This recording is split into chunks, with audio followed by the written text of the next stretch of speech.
భవిష్యత్తును మనమే నిర్దేశించుకున్న రోజు ఇది. లారింగెక్టమీ సర్జరీ తర్వాత కోలుకునే వారి ప్రయాణాన్ని పోలి ఉంటుంది.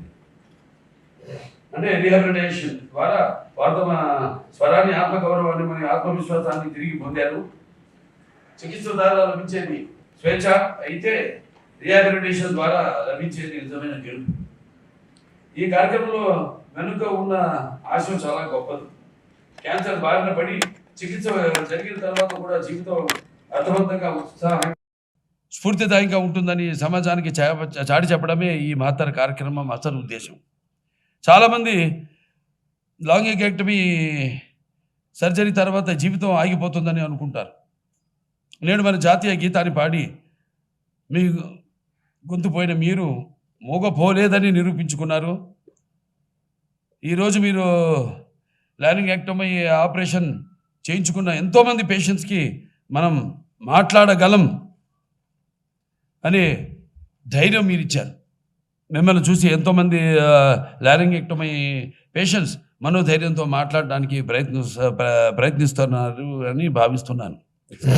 ఈ సందర్భంగా ఎన్నో ఏళ్ల నుంచి మన హాస్పిటల్లో head of neck and oncology department నిర్వహిస్తున్న లారింగెక్టమీ రిహాబ్ మీటింగ్స్ గురించి మనం ఖచ్చితంగా చెప్పుకోవాలి.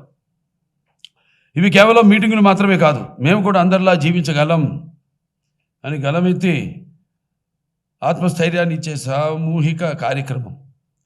ఇక్కడ అందరూ ఒక కుటుంబంలో కలిసి వారికి ఉండే సమస్యలను చర్చించుకుంటూ వాటిని అధిగమిస్తున్నారు.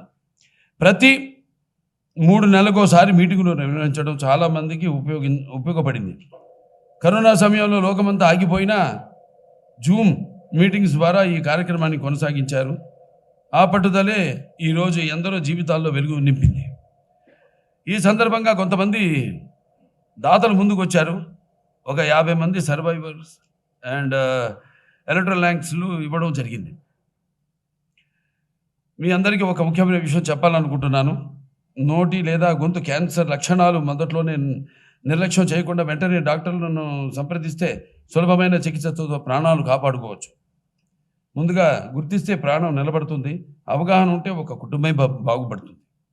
ఈ గణతంత్ర దినోత్సవం సందర్భంగా క్యాన్సర్ మహమ్మారిపై గెలిచిన ప్రతి విజేతకు, వారి తోడుగా నిలిచిన కుటుంబ సభ్యులకు మరియు ఈ కార్యక్రమాన్ని నడిపిస్తున్న వైద్యులు, ముఖ్యంగా డాక్టర్ చంద్రశేఖరరావు గారు ఆన్కాలజిస్ట్, వారి టీంకి, నర్సింగ్ సిబ్బంది, పారామెడికల్ మరియు ఇతర హాస్పిటల్ సిబ్బందికి పేరు పేరున నా అభినందనలు తెలుపుతున్నాను. అంతేకాదు నా అభిమానులు కూడా కృతజ్ఞతలు తెలుపుకుంటున్నాను.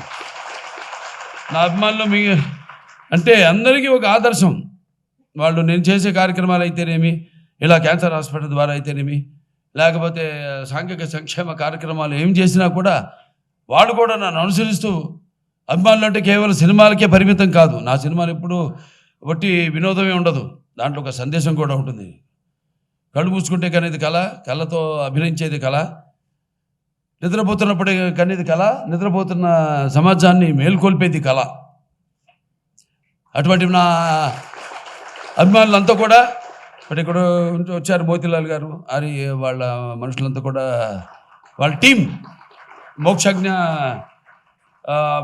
.ఆర్గనైజేషన్ నుంచి, కర్నూలు నుంచి, వారంతా కూడా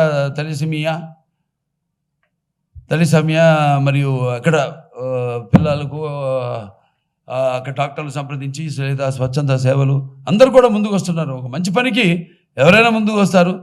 వాళ్ళు నేను గర్వంగా చెప్పుకునే రీతిలో వాళ్ళందరూ కార్యక్రమాలు నిర్వహిస్తున్నందుకు వారికి నా అభినందనలు తెలియజేసుకుని నేను గర్వపడేలా, అంటే అభిమానులు అంటే నేను అన్నాను మరి ఏ జన్మజన్మల అనుబంధమో, ఏ మా విడదీయలేని అనుబంధమో నాకు అనిపిస్తుంటుంది అప్పుడప్పుడు. సో మరొకసారి అందరికీ నా 77వ గణతంత్ర దినోత్సవ శుభాకాంక్షలు తెలియజేసుకుంటూ, మరొకసారి నూనె దత్తాత్రేయుడు గారికి నా మొత్తం బోర్డు తరఫున, మన ఆసుపత్రి డాక్టర్స్, సిబ్బంది, nursing staff, non medical staff అందరి, పారామెడికల్ అందరి తరఫున కూడా నా అభినందనలు తెలియజేసుకుంటూ నేను సెలవు తీసుకుంటాను.